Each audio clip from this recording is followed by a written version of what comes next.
Hello YouTube. So this lecture we'll be covering two cases of the existence and uniqueness theorem, which is, I don't know, kind of proof heavy, not really. It's just a theorem you need to know for our differential equations class. So I'll begin with the first case where we have a differential equation of the form y prime plus p of t y equals q of t. So this theorem, the first theorem, asserts that if p of t and q of t are continuous on, and then let's just say that there's initial conditions y of t 0 equals y 0 on an interval alpha to beta, then an unique solution is guaranteed. So what is that supposed to mean? Well, let's say we have, I'll just give an example. So let's say we have y prime plus 8ty equals 100 e to the t. Well, p of t, q of t are always continuous.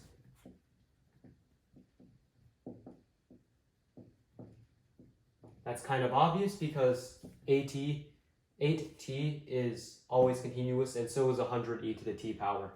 So p of t, q of t are always continuous. So let's say we have initial conditions y of 0 equals 0.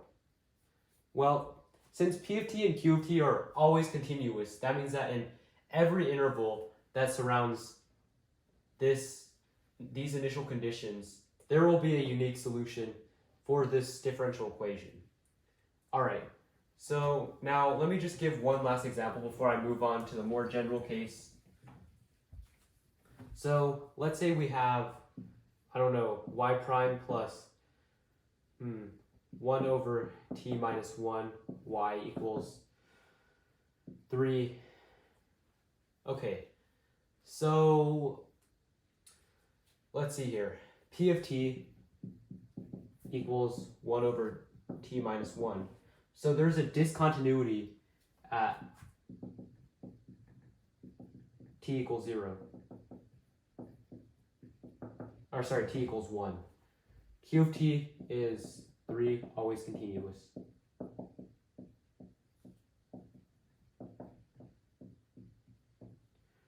So let's say that we had our initial conditions be, I don't know,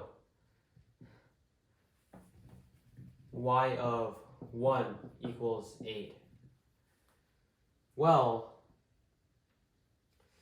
since we have our discontinuity at 1, that means that any interval encapsulating these initial conditions, so that would mean that t1 would always be encapsulated by alpha and beta because there's because this is the initial conditions.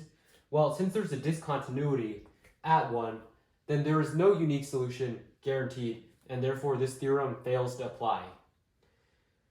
Because there's a discontinuity at p of t at t equals 1, and since every interval has to encase t naught, and therefore there's no interval that surrounds the initial conditions such that both p of t and q of t are continuous. Okay, so I guess you should have a decent understanding of what this first form of the uniqueness and existence theorem is. If you have any questions, you can just ask in the comments. I know existence uniqueness theorem was kind of confusing to me at first, but it becomes easier to understand as you learn more differential equations. Okay, so now we're going to cover the more general case where we have y prime is equal to a function t to y.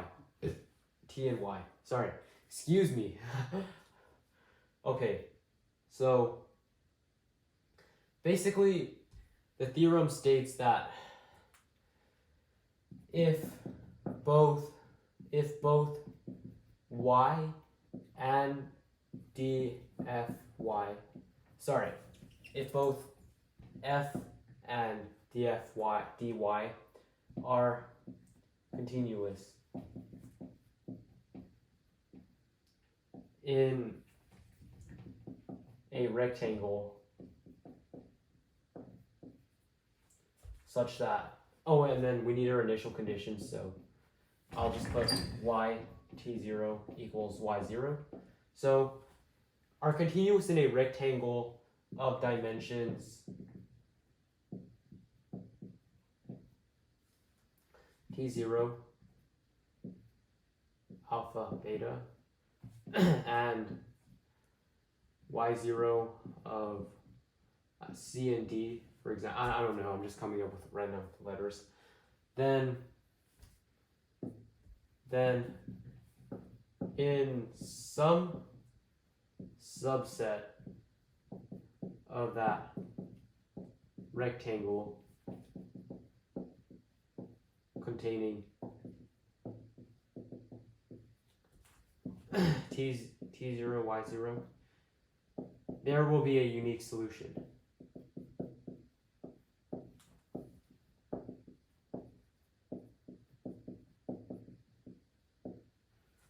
Okay, and then on the bottom I'll write here if df dy isn't continuous but f is, solutions are guaranteed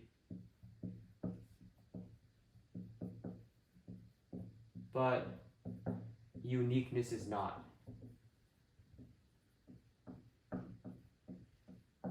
Okay, so that's a lot to unpack. So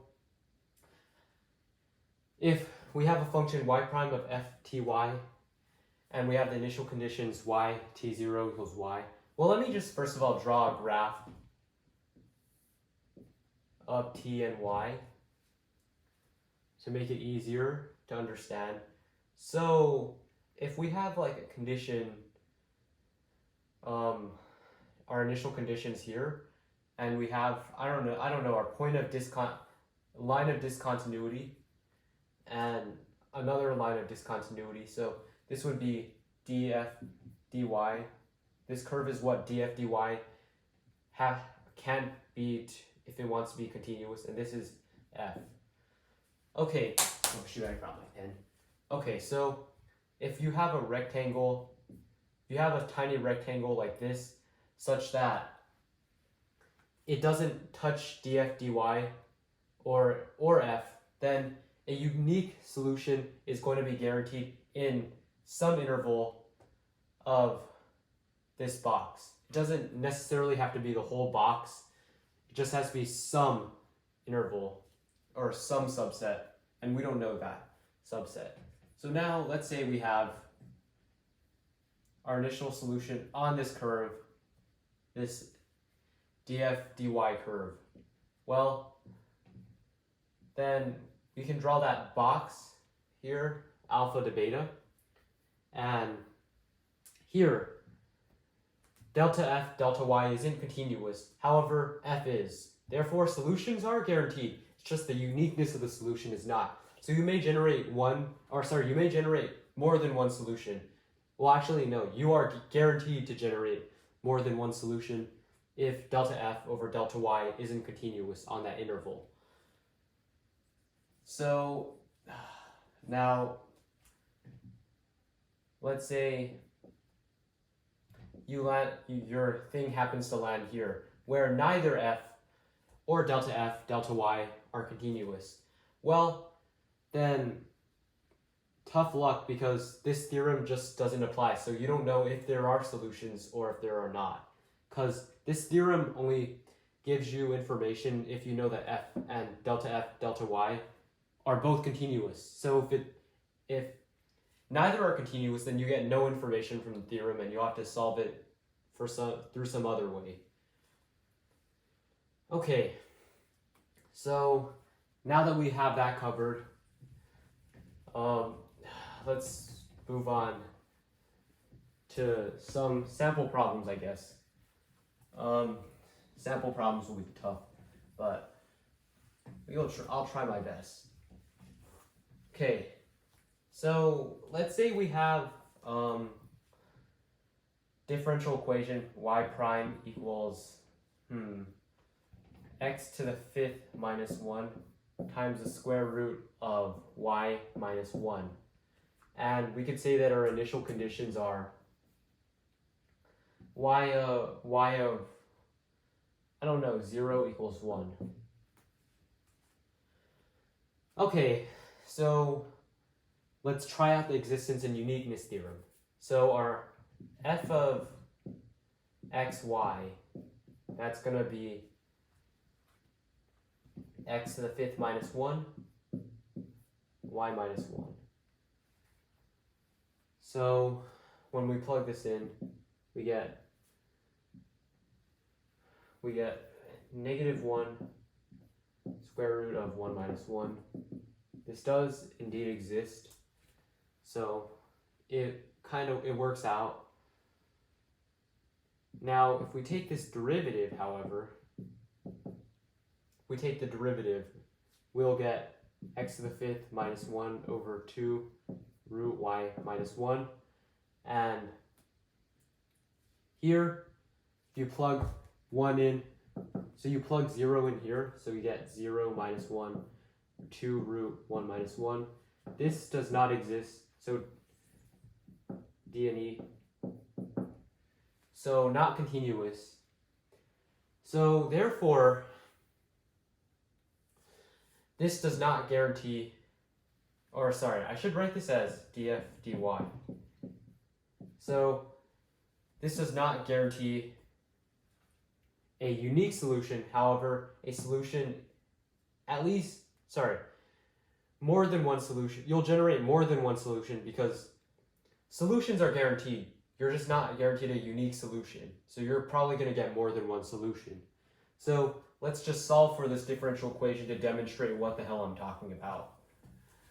So you're going to get more than one solution because uniqueness is not guaranteed in an interval surrounding these initial conditions. So we can solve by using separation of variables.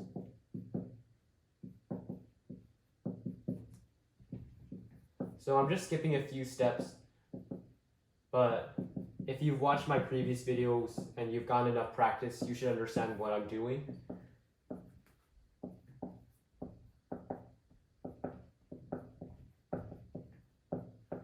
All right, let me just get a better marker.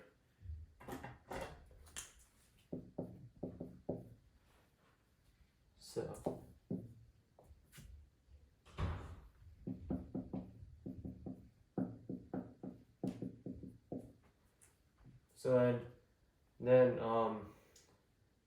here you would get square root of y minus 1. Now you could square everything, so you get y minus 1 equals 1 over 12x minus 1 half x plus c squared. Then you could just add 1 to both sides, so I'll do that here. And as you can see, it doesn't really work out. And like, we have a solution here and we could plug in the initial conditions. So we get 0, so then this 0, 0. So c, if you plug it in here, we get 0 minus 0 plus c squared plus 1. So then we get c, we would get c equals 2, and this also equals 1. We get c equal to 0. So then our solution would be 12 x squared, x to the 6th power minus 1 half, well, 1 half x squared plus 1. And that would be a solution. However, that's not the only solution that we may generate here. See, we could also just say that y equals 1. And that would also be just as much of a solution as this one. Because if you just observe, you plug 1 into y here, you get 0. But then taking the derivative of a constant just gets 0 as well. So then whatever is here does not matter because you have 0 to automatically nullify it. So because the derivative that we got wasn't continuous at the initial conditions, then we did not get a unique solution. We got two solutions. So, okay, so that problem kind of demonstrates the uniqueness existence theorem. Should I cover one more example? I don't think I really need to because this video would end up being eternities long if I cover another example. Alright, I think I'll just end the video here. Thank you for watching. I would like to touch on one more point before I completely end this video. So, I know some of you in the comments will be asking, so when I said that we had the function x squared, x to the 5th power plus 1 times square root of y minus 1, and I made the assertion that this was continuous at y equals 1, you may be wondering, how is it continuous at y equals 1? Because if you draw a graph that looks like this, and say we could just take this out because it's irrelevant, it would look like this, where it's 0 here, and then you have nothing to the left of y equals 1. So how would this be continuous if there's nothing in the left-hand limit? Well, you say an object is continuous if it's continuous where it's defined, where the function is defined. So when this function is defined, it is indeed continuous everywhere. So basically, it is defined or has a domain.